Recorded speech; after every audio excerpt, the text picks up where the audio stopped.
Hello my dear students, welcome to your master chem channel. कैसे हैं प्यारे बच्चों?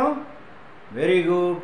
आज मैं Amla Shankar Yadav master chem channel की तरफ से IIT, JEE and NEET foundation के बच्चों के लिए सॉल्यूशन चैप्टर से वीडियो लेकर आया हूं। प्यारे बच्चों, आज के वीडियो में हमारा कॉलिगेटिव प्रॉपर्टी का डिस्कशन होगा। कॉलिगेटिव प्रॉपर्टी 4 प्रकार का होता है, जिसमें हमारा एक ही प्रकार का आज डिस्कशन हो पाएगा वीडियो में, lowering in vapour pressure and Raoult's law for solution containing non volatile solids. जी हाँ, लोअरिंग ऑफ वेपर प्रेशर का डिस्कशन करेंगे और ये बताएंगे कि लोअरिंग ऑफ वेपर प्रेशर एक कॉलिगेटिव प्रॉपर्टी है कि नहीं है। तो है, लेकिन उसको हम साबित करके बताएंगे। और इसी से कनेक्ट कर दूंगा Raoult's law for solution containing non volatile solution. और प्यारे बच्चों, ये भी डिस्कशन करेंगे कि राउल्ट्स लॉ केवल डाइल्यूट सॉल्यूशन के लिए एप्लीकेबल बहुत बढ़िया होता है, डाइल्यूट सॉल्यूशन के लिए। तो इसी के साथ साथ हम लास्ट में कुछ क्वेश्चंस भी कराएंगे जो कि आईआईटी, जेई और नीट के एंट्रेंस एग्जामिनेशन में आए हुए हैं। तो प्यारे बच्चों, आप जानते हो कि प्योर सॉल्वेंट का हमेशा वेपर प्रेशर ज़्यादा होता है। अब उसी में आप नॉन वोलेटाइल सॉल्यूट मिला दोगे। नॉन वोलेटाइल माने जिसका वेपराइजेशन ना हो सके, जो उड़नशील नहीं है, और उसे हम नॉन वोलेटाइल सॉल्यूट कहते हैं। अब इसको हम मिला देंगे तो प्योर सॉल्वेंट में जो वेपर बन रहा होगा उसको जाकर ये रोक देगा, सरफेस पर आकर के स्पेस ऑक्युपाई कर लेगा, जिससे सॉल्वेंट के मॉलिक्यूल को वेपर फेज में जाने से रोकेगा। तो इस तरह से प्यारे बच्चों, नॉन वोलेटाइल सॉल्यूट को मिला देने से वेपर प्रेशर कम हो जाता है। और इसके पहले जब हम कुछ नहीं मिलाए थे तो प्योर सॉल्वेंट था, प्योर सॉल्वेंट का खूब वेपर बन रहा था, तो उसका वेपर प्रेशर ज़्यादा था। तो आप एक मोटी मोटी बात में जान लीजिए कि प्योर सॉल्वेंट का vapour pressure is greater than the vapour pressure of the solution. अब इसी पर हम राउल्ट लॉ का भी यूज करेंगे कि Raoult law non volatile solute के लिए कैसे होता है ना। तो चलते हैं। हाँ, तो प्यारे बच्चों, relative lowering of vapour pressure, ये कॉलिगेटिव पहला प्रॉपर्टी है। पहला कॉलिगेटिव प्रॉपर्टी है relative lowering of vapour pressure. Vapour pressure का कम हो जाना क्या है? देखिए, when non-volatile solute is dissolved in a solvent, the vapor pressure of solution is lower than that of pure solvent।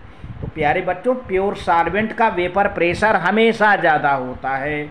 अब नॉन वोलेटाइल सॉल्यूट आपने मिला दिया तो जो सॉल्यूशन बना उसका वेपर प्रेशर प्योर सॉल्वेंट से कम हो जाता है। अब चलते हैं, हम कुछ मान लेते हैं, जैसे P0 है। P0 हम मान लेते हैं is the vapour pressure of pure solute, vapour pressure of pure solvent. P0 is the vapour pressure of pure solvent, ये P0। अब PS is the vapour pressure of the solution. जब हम non volatile solute मिला दिए तो solution बन गया, तो उसका वेपर प्रेशर PS है। तो इसका मतलब होता है कि P0 is greater than PS। यही हुआ, क्योंकि P0 is the vapour pressure of pure solvent and PS is the vapour pressure of solution. प्यारे बच्चों, तो सॉल्यूशन का कम हो जाता है, जानते ही हो। अब यहीं पर मान लेते हैं कि N1 is the number of moles of pure solvent. N1 क्या है? Number of moles of pure solvent. N2 क्या है? Number of moles of pure solute, number of moles of solute कहिए। तो लोअरिंग इन वेपर प्रेशर कितने का हुआ? P0 minus PS, P0 minus PS, P0 minus PS। ये lowering in vapour pressure हो गया। अब रिलेटिव, अगर रिलेटिव निकालना है तो पी नॉट से डिवाइड कर दो। तो relative lowering in the vapour pressure equal to mole fraction of the solute. ये किसने कहा था? राउल्ट ने कहा था। जब relative lowering in vapour pressure हो तो वह किसके बराबर हो जाएगा? Mole fraction of solute. ध्यान दीजिएगा, सॉल्यूट होगा, सॉल्वेंट नहीं। Mole fraction of solute. The relative lower, ये very important point, the relative lowering in vapour pressure equal to mole fraction of solute, है ना। तो रिलेटिव लोअरिंग पहले बना लें, P not minus P S, P not minus P S upon P not equal to N two upon N one plus N two. ये N two number of moles of solute है, upon N one plus N two number of moles of solution है। ये mole fraction हो गया solute का। इस तरह से दिस इक्वेशन देखा जाए तो इसमें नंबर ऑफ मोल है। This equation shows that colligative property depends only on the number of moles of the solute dissolved in definite number of moles of solvent. ये रहा प्यारे बच्चों। अब देखिए यहीं पर हम लगा देते हैं राउल्ट लॉ। राउल्ट लॉ क्या है? Raoult's law, Raoult's law for the solution containing non volatile solute की बात करने जा रहा हूँ। अभी इसके बाद हम एक और लॉ बताएंगे अगले वीडियो में, Raoult's law for the solution containing volatile solute. ये अगले वीडियो में डिस्कशन होगी। लेकिन आज के डिस्कशन में Raoult's law for solution containing non volatile solute. जी हाँ, कंटेनिंग नॉन वोलेटाइल सॉल्यूट। देखिए प्यारे बच्चों क्या है, according to this law the relative lowering of vapour pressure of solution caused by dissolving non-volatile solute in pure solvent is equal to the mole fraction of solute। यानी किसी भी pure solvent में non volatile solute मिला देने पर जो relative lowering in vapour pressure आया वह किसके बराबर हो जाएगा? Mole fraction of the solute. And thus this law is for a solution containing non-volatile solute। तो प्यारे बच्चों वही वैल्यू है जो इक्वेशन का था। यहाँ पर अभी आपने पहले लिखा था P not is the vapour pressure of pure solvent, P S is the vapour pressure of solution, और पी नॉट से डिवाइड कर दिया तो रिलेटिव लोअरिंग वेपर प्रेशर हो गया। And this is the mole fraction of the solute. इसको हम equation 1 मान लेते हैं, ठीक है। अच्छा, अब ऐसा करते हैं कि W2 gram solute is dissolved in W1 gram of the solvent. मान लेते हैं कि W2 gram solute is dissolved in W1 gram of the solvent.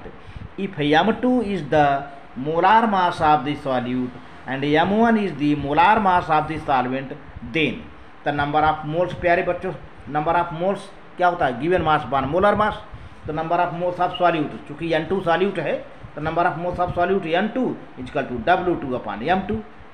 इसी तरह से number of moles of solvent W1 upon M1। Very good. अब N1 की value हम इस इक्वेशन में रख देते हैं। चलो, putting these value in equation 1। तो चलिए P not minus P S upon P not हो गया इक्वल टू, अब N2 है ना तो क्या रख दिया? W2 upon M2। बहुत बढ़िया। N1 है ना W1 अपान M1, फिर N2 है W2 अपान M2। अब यहाँ का N2 प्यारे बच्चों, चूँकि यह N2 सॉल्यूशन में है, ये N2 तो प्योर, ये N2 तो सॉल्यूट है ही है, लेकिन यह N2 सॉल्यूट का मोल है जो कि सॉल्यूशन में पड़ा है। अगर सॉल्यूट को ज़्यादा आप डाइल्यूट कर दो, इतना डाइल्यूट कर दो कि यह N2 नेग्लेक्ट हो जाएगा, यही N1 रहेगा। तो for dilute solution N2 is neglected from N1 plus N2। N1 plus N2 से नेग्लेक्ट हो जाएगा, यहाँ से नेग्लेक्ट नहीं होगा, यहाँ से नेग्लेक्ट हो जाएगा, ठीक है, जो सॉल्यूशन में है। तो अब क्या होगा? हम डाइल्यूट सॉल्यूशन के लिए दज P not minus P S upon P naught is equal to N2 upon N1 हो जाएगा। अब क्या हो जाएगा? जो ये है N2 अपान N1 हो जाएगा, ये नहीं रहेगा, है ना। अब N2 की वैल्यू क्या है W2 अपान M2, N1 की वैल्यू क्या है W1 अपान M1। अब ये उलट जाएगा प्यारे बच्चों, तो W2 इंटू M1 अपान W1 इंटू M2। तो इस तरह से मोलार मास ऑफ सॉल्यूट और सॉल्वेंट भी हो गए। ये इक्वेशन डाइल्यूट सॉल्यूशन के लिए लागू होता है प्यारे बच्चों। अब देखते हैं कुछ क्वेश्चंस किस तरह से हैं, आपसे कराते हैं। कुछ लिमिटेशन को बताते हुए, limitation of Raoult's law. Raoult law कहाँ तक लिमिट है, किसके लिए एप्लीकेबल है। देखो प्यारे बच्चों, पहला point, Raoult law is applicable only very dilute solution, क्योंकि आपने N2 नेग्लेक्ट किया था ना, तो वेरी डाइल्यूट सॉल्यूशन के लिए एप्लीकेबल होता है। The solid solute should be non volatile, जो सॉल्यूशन आपने बनाया है सॉल्यूट मिलाकर, वह सॉल्यूट कैसा होना चाहिए, नॉन वोलेटाइल होना चाहिए, उड़नशील जो है नहीं होना चाहिए। और तीसरा है the solute should be non electrolyte, जो सॉल्यूट मिला रहे हैं नॉन इलेक्ट्रोलाइट नहीं होना चाहिए ये, और शुड बी नॉन इलेक्ट्रोलाइट होना चाहिए, वो जिसमें पोलैरिटी ना हो। इट शुड नाइदर एसोसिएट नार dissociate in the solution, solution के अंदर सॉल्यूट ना तो एसोसिएट हो ना तो डिसोसिएट हो, तभी तो राउल्ट लॉ एप्लीकेबल हो जाता है। अब कुछ क्वेश्चंस हैं प्यारे बच्चों, यहाँ पर क्वेश्चंस हैं। देखिए, which one of the following statement is false about the osmotic pressure, है ना। Which one of the following statement is false about the osmotic pressure. It is the pressure of hydrostatic column set up due to osmosis, ये तो सही है। It is the pressure applied on the solution to prevent the entry of the solvent into it through semi permeable membrane, ये भी सही है। During osmosis the flow of solvent is only from dilute solution to concentrated solution, ये प्यारे बच्चों ये false है, यह स्टेटमेंट फॉल्स है, क्योंकि कंसंट्रेटेड सॉल्यूशन से सॉल्वेंट निकल करके डाइल्यूट में जाता है, ठीक है ना। तो इस तरह से आपका ऑप्शन सही सी हो गया, the flow of solvent from dilute solution to concentrated solution जो है स्टेटमेंट जो है ये फॉल्स है। अगला क्वेश्चन क्या है,